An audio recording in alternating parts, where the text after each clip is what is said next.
শেখ হাসিনাকে দেশে ফেরানোর দাবিতে শোডাউন করেছে আওয়ামী লীগের নেতাকর্মীরা। এ সময় সংঘর্ষ হয়েছে। বাংলাদেশ জাতীয় নাগরিক পার্টির কর্মসূচি চলাকালীন সময়ে হামলা চালায় বাংলাদেশের নিষিদ্ধ ঘোষিত ছাত্রলীগ ও আওয়ামী লীগ। স্থানীয়দের রাস্তা থেকে সরিয়ে দিতে গেলে সেনাবাহিনীর সদস্যদের উপরে তারা ইট পাটকেল ছুটতে থাকে।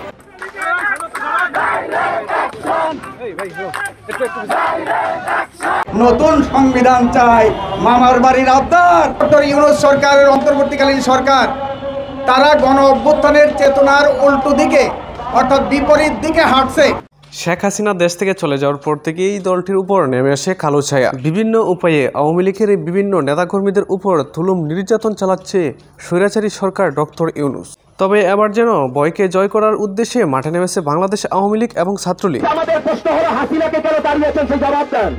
হাসিনা তো নিজের হাতে কাউকে খুন করে নাই, হাসিনা তো নিজের হাতে কাউকে অত্যাচার করে নাই। আপনার দলের কেউ যদি গুন্ডামি করে, ডাকাতি করে, চাঁদাবাজি করে, সেই দায়ভার থেকে আপনি মালুম হতে পারবেন না। এবার আওয়ামী লীগের নেতাকর্মীরা ডক্টর ইউনূসকে কড়া হুঁশিয়ারি দিয়েছে। তারা বলেছেন, আমরা বিনা কারণে অনেক নির্যাতিত হয়েছি, অনেক নির্যাতন সহ্য করেছি, এখন আর করব না।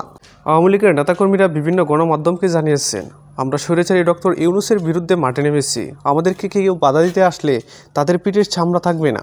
অন্যদিকে 5ই আগস্ট 2025 আওয়ামী লীগের নেতাকর্মীদের সাথে পুলিশের দাওয়া পাল্টা দেওয়া চলতেই থাকে। পূর্ব ঘোষিত কর্মসূচিতে নিষিদ্ধ ছাত্রলীগের হামলা, এরপর দফায় দফায় আইনশৃঙ্খলা বাহিনীর সাথে চলতে থাকে ধাওয়া পাল্টা ধাওয়া, ইট পাটকেল ও টিয়ারশেল নিক্ষেপ।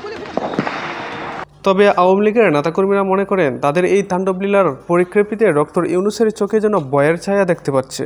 আমি রাহুল, আপনারা দেখছেন RS নিউজ।